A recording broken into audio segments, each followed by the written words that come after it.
મારું નામ રેમતુલાભાઈ છે।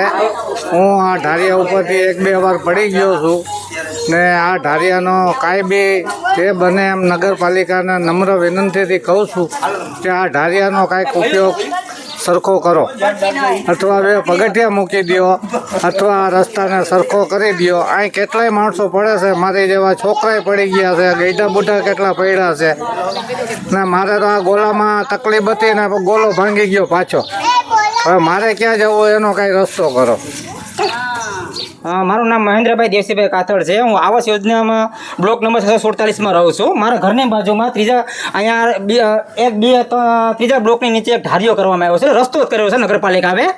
હવે આરસીસી રસ્તા કરેલા છે, પણ એમાં જે અમારો ભાગ છે તે ઊંચો ભાગ છે, એમાં એ કાયદેસર એને કદાચ ખોદલ કામ કરીને રસ્તો કરવો હતો, પણ એને આપણે જે અમારા 3 ગલી છે એ 3 ગલીમાં ઢારિયા કરી આપ્યા લસણપટ્ટી જેવા। હવે એમાં અવારનવાર અમારી અહીંથી જે બેનો દીકરીઓ નીકળે, કોઈ વૃદ્ધ નીકળે, કોઈ ભાઈ નીકળે, એ લોકો આવે એટલે એ લોકોને કંઈ ખબર તો હોય ને, એ સીધા આમ હાલ્યા જાય ને સીધા પડી જાય છે। હમણાં જ 2 દી પહેલાં એક વિજયભાઈ કરીને મરાઠીનો છોકરો હતો, હું અહીં બાજુમાં બેઠો હતો, એ પડી ગયા, એને મારો ઊભો કરવો પડે, પાણી પાવવું પડે ને ઘરે મૂકવા જવો પડે। એવું તો અવારનવાર કેટલી બહેનો, કેટલી વૃદ્ધ ડોસીમાઈઓ, મહેમાન લોકો આવે છે, ઘણા અહીંયા પડી ગયા છે। એટલે મારું એમ કહેવાનું છે નગરપાલિકાને નમ્ર વિનંતી કે આ જે ઢારિયો છે એનો અમને કંઈક રસ્તો કરી આપો, કાંઈના પગથિયાનું અમને મંજૂરી આપો, કે તમે કંઈક કરી આપો એમ। નકર આમાં આવાસ યોજનામાં ગરીબ માણસો રહે છે, સામાન્ય વર્ગના માણસો રહે છે કે અવારનવાર પડી જાય ને, જો એને કમરમાં લાગી જાય કે કોઈ ગળીઓ બળીઓ છટકી જાય તો હાડકાના દવાખાને આપણે જઈએ તો કમસે કમ 5 થી 10 હજાર રૂપિયા જોઈએ, તો અહીંયા અમે 200-500 રૂપિયા કમાવાવાળા માણસો તો દવાદારો ક્યાંથી કરશું? એટલે નગરપાલિકાને મારી નમ્ર વિનંતી કે આ રસ્તા બાબતનું કંઈક ધ્યાન લઈને આ રસ્તાનું કંઈક રેવલ કરે। તમે બોલો તો મળી બેન, તમારું નામ? મારું નામ શાંતાબેન। શાંતાબેન, શું સમસ્યા બની હતી? હા, અહીંયા લહરીને બધા પડે છે ને મારે તો અહીં રહેવું, હું તો 10 વાર પડું છું, કેટલી વાર હાલું છું ને પડું છું। ને તો આ કેટલી વાર તમે અહીંયા પડ્યા?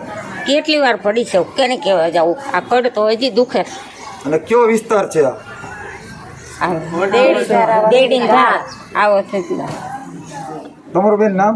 ભાવનાબેન। બેન, શું સમસ્યા બની છે?